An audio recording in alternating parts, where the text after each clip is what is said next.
Bienvenidos a Datos y Mitos Extraños. Esta noche voy a contarte una de las historias más brutales de la historia precolombina, una masacre tan terrible que su nombre mismo hace estremecer, Yaguarcocha, el lago de sangre. Si disfrutas de estas historias oscuras, suscríbete al canal, activa la campanita y dale like. Ahora viajemos al año 1520, a las tierras altas de Ecuador, y descubramos por qué un lago cristalino se convirtió en un mar de sangre. El imperio inca estaba en su apogeo, se extendía desde Colombia hasta Chile, millones de personas bajo un solo gobernante, el Zapa Inca, el hijo del sol. Pero este imperio no se construyó con palabras, se construyó con sangre, conquista y terror.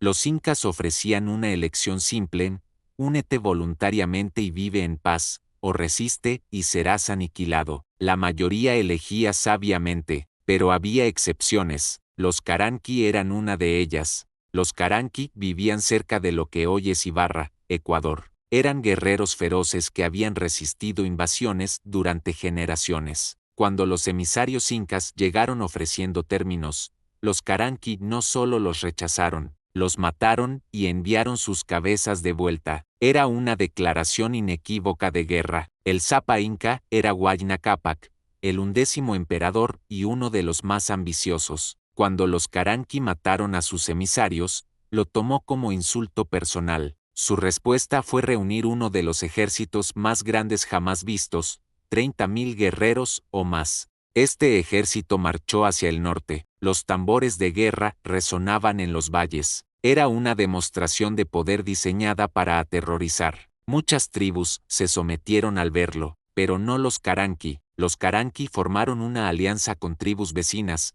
Otavalos, Cochasquíes, Cayambes. Juntos crearon una confederación de resistencia. Sabían que no podían igualar a los incas en números, pero conocían el terreno. Podían usar guerra de guerrillas, atacar y retirarse a sus fortalezas de montaña. El conflicto que siguió duró años, más de una década, según algunos cronistas. Fue brutal y sangriento. Los incas avanzaban, los Caranqui resistían. En montañas, valles y fortalezas, la sangre empapaba la tierra. Los incas tenían números superiores, pero los Caranqui tenían desesperación y determinación absoluta de nunca rendirse. Huayna Cápac encontró una resistencia que nunca había enfrentado. Los Caranqui emboscaban patrullas, quemaban suministros, atacaban de noche, y hubo derrotas incas. En una batalla, los Caranqui rodearon y destruyeron una división completa. Miles murieron. Fue una humillación para el emperador. La frustración de Huayna Cápac crecía. Esto debía haber sido una campaña rápida, pero se había convertido en guerra interminable. Su orgullo estaba en juego. No podía regresar a Cusco sin victoria total.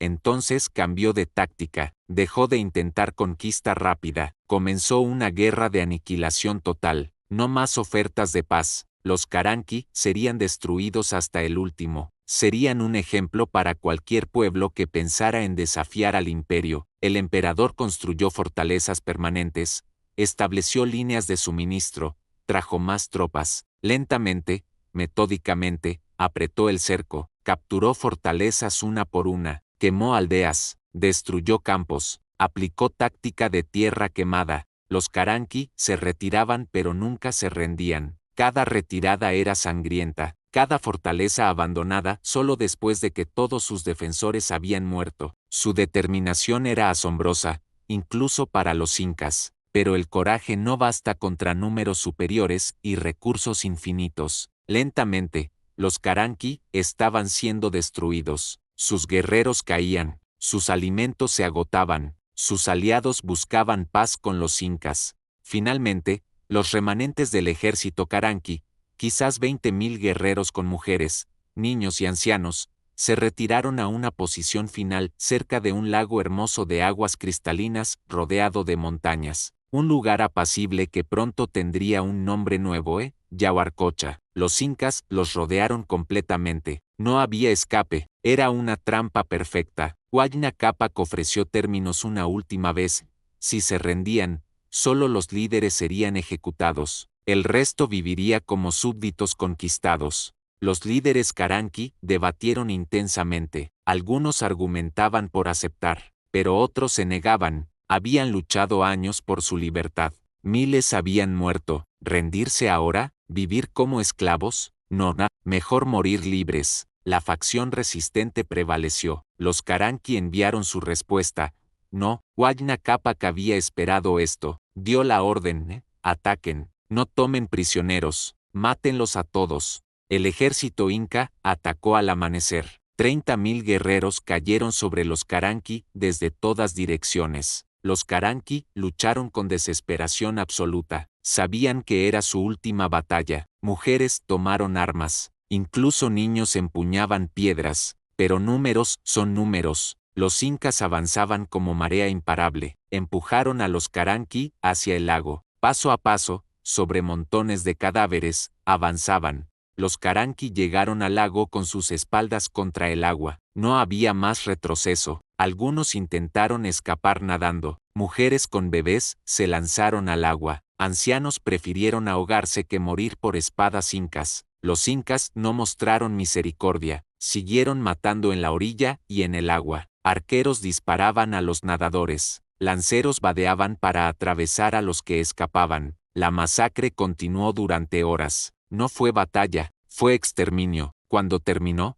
cuando el último guerrero había caído, el silencio era más terrible que el ruido había sido, y el lago, el hermoso lago de aguas cristalinas ya no era cristalino, había cambiado de azul claro a rojo oscuro. La sangre de miles había teñido las aguas, cuerpos flotaban en la superficie, las olas empujaban cadáveres contra la orilla. Las crónicas hablan de entre 20.000 y 40.000 Caranqui muertos en Yaguarcocha. Los números varían, pero todas coinciden, fue masacre de proporciones horribles. Huayna Cápac caminó por el campo después, observó la carnicería que había ordenado. El mensaje estaba claro.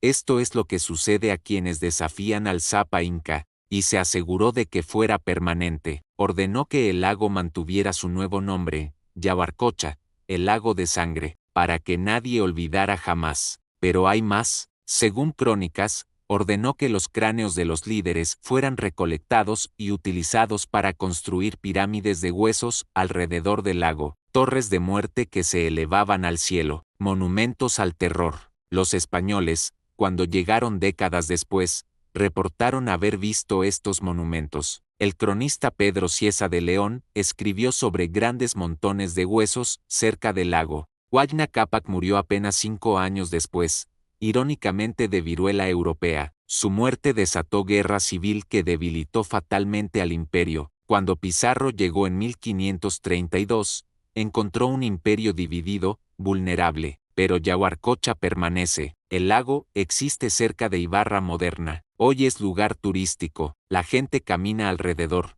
Hay carreras, restaurantes. Es bonito, pacífico. Pocos conocen la historia completa. Durante siglos, los lugareños evitaban el lago. Decían que estaba embrujado, que las almas Caranqui vagaban por sus orillas, que en noches tranquilas podías escuchar sus gritos. Hay ironía trágica en esto. Los Caranqui lucharon desesperadamente contra dominio inca, murieron por miles para evitar ser conquistados, y menos de 20 años después, los incas mismos fueron conquistados por españoles. Si hubieran aceptado términos, habrían vivido solo años más bajo incas antes del colapso del imperio. Habrían sobrevivido, mantenido su cultura. En cambio, eligieron resistir hasta la muerte, y fueron borrados completamente. ¿Tomaron la decisión correcta? Es imposible decirlo. Hay algo noble en su resistencia, en negarse a doblegarse, en elegir morir libres, pero también algo trágico en que miles murieron por causa fútil,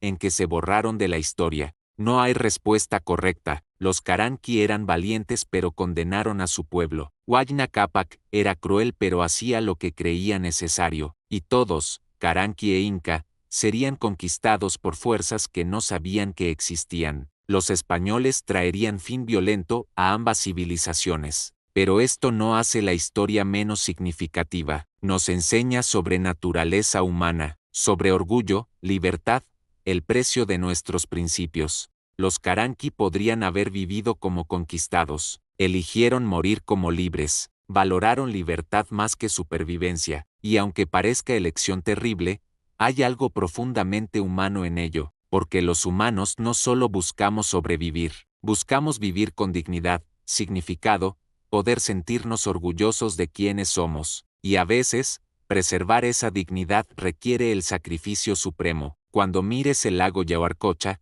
si tienes la oportunidad, recuerda, no es solo un lago bonito, es monumento, tumba, recordatorio de miles que eligieron muerte antes que deshonra. Yaguarcocha, el lago de sangre, que su nombre nunca sea olvidado, que recordemos siempre el terrible precio de la libertad.